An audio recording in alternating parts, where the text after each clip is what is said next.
All right, leaders, let's talk about something frustrating. Have you ever investigated an incident, put a fix in place, and then a few months later, something eerily similar happens? Yeah, you're not alone. It's a common cycle, but it's one we can break. This session is all about getting you past those surface-level Band-Aid fixes so you can start making real, systemic changes to your safety culture. You know, this is the default question, isn't it? It's just human nature to immediately look for who to blame. But here's the thing. Great safety leaders, the ones who really make a difference, they know this is absolutely the wrong question to start with. And this right here, this is the game changer. Honestly, this one little shift in how you see things is what separates a good safety officer from a truly great safety leader. You're moving the spotlight away from pointing a finger at one person and shining it on an opportunity for the entire organization to get better. So, if you're serious about mastering this stuff, about being the kind of leader who really transforms the safety culture, make sure you subscribe. We put out practical, leadership-focused content like this all the time. Okay, so here's a quick look at what we're going to cover. We'll start with that mindset shift, then get into the nitty-gritty of the immediate response, how to analyze the why, implement real solutions, avoid common traps, and finally, we'll talk about the lasting impact you can have as a leader. All right, first up, let's talk about the leadership mindset. This is so important. Think of it as the foundation for everything else we're going to discuss. You know, if you look at guidance from major safety bodies like OSHA, they all say the same thing. The whole point of an investigation is for the organization to learn. It's about prevention, not blame. Why? Well, because a blame-free approach is the only way you get people to report things honestly. It creates transparency. So remember, you're not looking for a culprit, you're looking for a cure. Okay, so we've got the mindset right. Now let's get tactical. What do you as a leader actually do in those critical first few moments after something happens?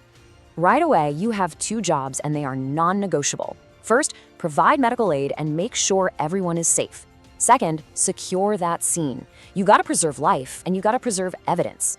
One protects your people, the other protects the investigation itself. Seriously, getting that scene barricaded and controlling who comes in and out, that isn't just a nice to have, it's absolutely critical. Now, once the scene is safe, your job turns into one thing: collecting facts. Not opinions, not theories, just the cold, hard facts. We're talking photos, videos, sketches. What was the condition of the equipment? What PPE was being used? Pull the training records, the maintenance logs, the work permits. Your goal here is to be a sponge for objective data. The what do we think happened part? That comes way, way later. Okay, this next part, this is really the core of what we're talking about today. How do we get past the obvious stuff, the symptoms, and start digging down to find the real underlying system failures? Because that's where the problem really lives. This is such a great way to think about it. The immediate cause, that's just the symptom. You see a worker slip on oil, the immediate cause is the puddle of oil. But the root cause, that's the disease. It's the failing maintenance process that let the machine leak in the first place. See the difference? If you just fix the immediate cause, clean up the oil, you'll be cleaning it up again tomorrow. But if you fix the root cause, you stop the leak for good. So how do we do that?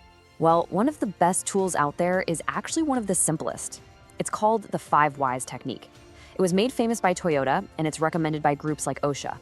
All it is a way to keep digging, to peel back the layers of a problem just by repeatedly asking why.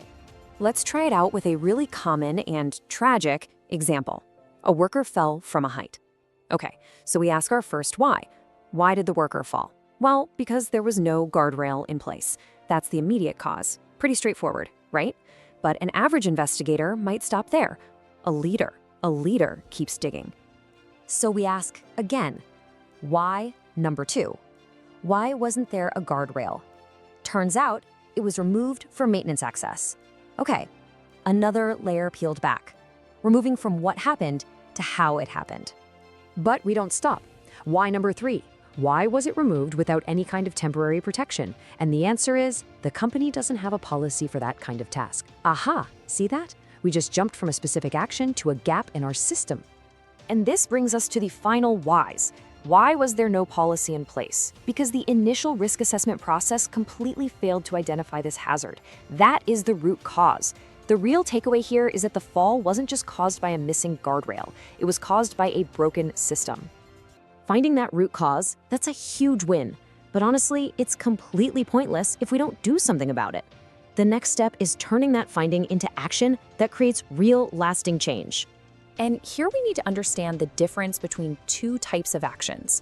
A corrective action fixes this specific problem. We reinstall that one guardrail. Problem solved, for now. But a preventive action, that's different. That addresses the system failure. It fixes the broken risk assessment process. A corrective action protects one person in one spot. A preventive action protects everyone, everywhere, from this ever happening again. Okay, so you've got the process down. But I have to warn you, there are some really common traps that even experienced leaders fall into, and they can completely derail your investigation. Look at this list. Every single one of these is an investigation killer. They just stop the learning process dead in its tracks. But I want to call out that last one in particular, employee carelessness. If you see that listed as a root cause, that should be a huge red flag. It's almost always a lazy answer that lets the system off the hook.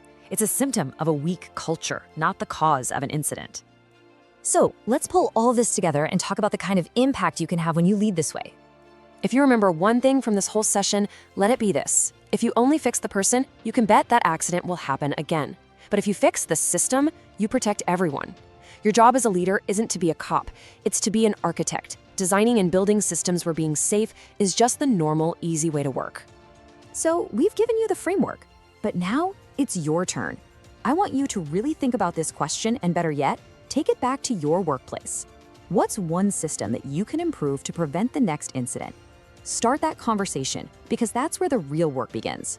Hey, if you found this training helpful and you want to keep sharpening your leadership skills, do us a favor and subscribe to the channel.